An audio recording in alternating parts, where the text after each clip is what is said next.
Bem, esses dois gráficos relacionam a radiação fotossinteticamente ativa, aquela que é ativa na fotossíntese, e a abertura estomática no gráfico de baixo, com o decorrer das horas do dia. E é possível observar que o aumento da abertura estomática, padrão de variação da abertura estomática com as horas do dia, então ele vai crescendo, né, das 5 da manhã até mais ou menos alcançando o máximo às 13 horas, e depois ali pelas 17 horas começa um declínio. Então esse gráfico ele acompanha a variação no gráfico de cima da radiação fotossinteticamente ativa, o que mostra que existe uma relação entre os dois processos.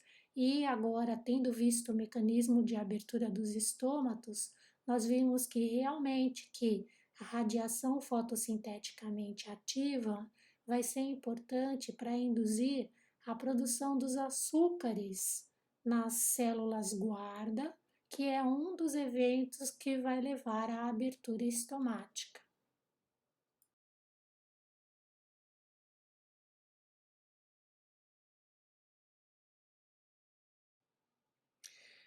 Bom, esse gráfico mostra que a maior eficiência estomática ela acontece entre 400 e 500 nanômetros, que é exatamente na faixa de absorção da luz azul.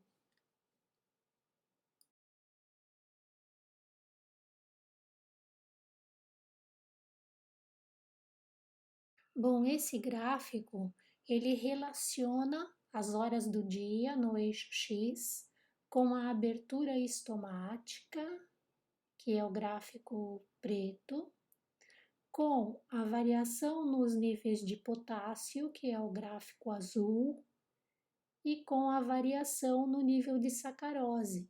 Então é possível observar que entre 9 e 11 da manhã é quando acontece o máximo de teor de potássio nas células guarda. E após esse horário ele começa a decrescer, mas em compensação, no horário das 11 da manhã até as 5 da tarde, mais ou menos, então o nível de sacarose é que aumenta, né? Então aqui nós temos os dois processos, né?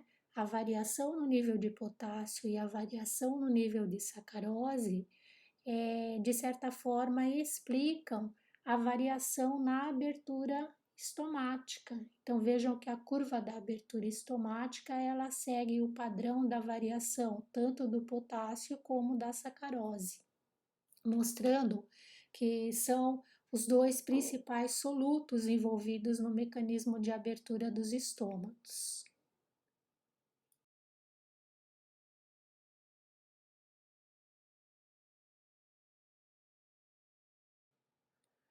Bem, nesse outro gráfico é possível observar em relação à variação nas horas do dia, no eixo X, as variações no teor de zeaxantina nas células guarda, que seria o gráfico pretinho, e a variação na radiação fotossinteticamente ativa, que seria o gráfico vermelho. Então, é possível observar que o nível de zeaxantina nas células guarda, ele segue mais ou menos o padrão da variação na radiação fotossinteticamente ativa.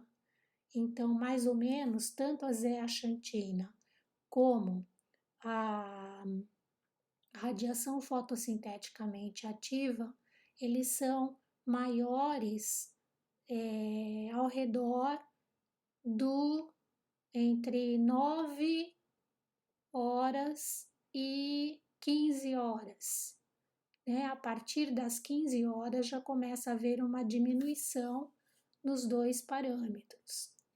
E embaixo a gente tem aquele gráfico da abertura dos estômatos, que segue mais ou menos o mesmo padrão dos gráficos do vermelho e do gráfico preto, mostrando que a maior abertura estomática está relacionada com os maiores níveis de zeaxantina e também com a maior radiação fotossinteticamente ativa, mostrando que tanto zeaxantina como fotossíntese estão envolvidos na abertura estomática.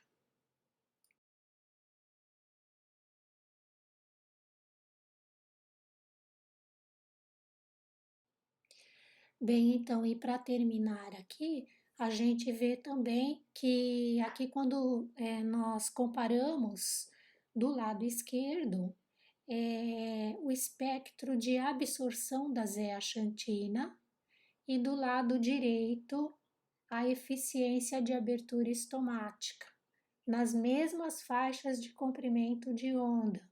Então, é possível observar a similaridade no padrão de variação entre os dois gráficos. Eles são muito similares e isso comprova o efeito promotor da zeaxantina, né? Então, comprova que existe uma relação muito próxima entre zeaxantina e abertura estomática. Os maiores picos de absorção ocorrem ao redor de 450 nanômetros, no caso da zeaxantina. E também o maior pico de abertura dos estômatos, ele está ao redor de 450 nanômetros. Então, é uma evidência de que a abertura estomática ela está intimamente relacionada com o nível de zeaxantina.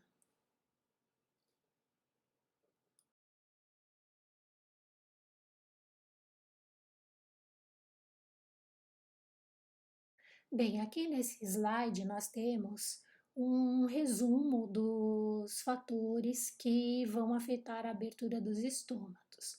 O primeiro deles é a luz, que como nós já vimos, a luz vai atuar de duas formas, né?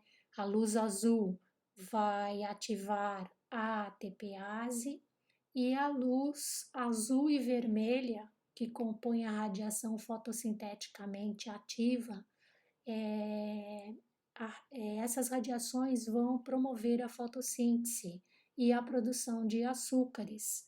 Então, aqui nós temos a luz atuando sobre dois processos diferentes que juntos vão levar ao acúmulo de solutos nas células guarda e à abertura dos estômatos. Depois nós temos a temperatura.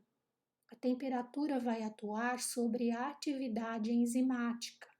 Então, enzimas como a ATPase, que está envolvida na polarização da membrana nas células guarda, as enzimas da fotossíntese, as enzimas da respiração, que vai culminar com a formação do ATP, né, sobre o qual a ATPase vai atuar. Então, são enzimas que são sensíveis às temperaturas do ambiente. Então, em dias muito frios, a atividade enzimática ela diminui. E em dias que são muito quentes, com temperaturas muito altas, também. Então, vai existir uma faixa de temperatura ótima em que essas enzimas vão atuar plenamente. O terceiro item, fator, é a água. Então, todos os eventos que vão levar à abertura dos estômatos podem ocorrer, mas se não houver água para entrar nas células guarda e exercer a pressão de turgor nas células, os estômatos não vão se abrir. Então, a água vai ser um fator principal, vamos dizer assim, né? Porque todos os outros podem acontecer, mas se não tiver água ao redor das células guarda, os estômatos não vão se abrir. Um outro fator é o ATP. Então, o ATP ele vai ser fornecido, como nós já falamos, pela respiração mitocondrial, que vai depender da disponibilidade dos açúcares. Então, na verdade, esses açúcares eles vão ser modificados através da glicólise, se for amido, né? E eles vão daí depois ser transformados então para moléculas mais simples que vão entrar no ciclo de Krebs, as mitocôndrias, e vão gerar as moléculas que farão parte da fosforilação oxidativa, que é onde o ATP vai ser produzido. Então, basicamente, para que haja um fornecimento de ATP em quantidade suficiente para a ATPase agir, é necessário que a respiração mitocondrial esteja acontecendo plenamente. Então, para a respiração mitocondrial acontecer, tem que ter oxigênio. E, por exemplo, então assim, a gente vê que na verdade, né, todos esses fatores vão acabar interferindo na abertura dos estômagos indiretamente, né? E por último, aqui está citado os íons potássio e cloro. Então, se esses íons não estiverem presentes no solo, por exemplo, se a planta estiver crescendo num solo que tenha deficiência de potássio e de cloro, ela não vai ter de onde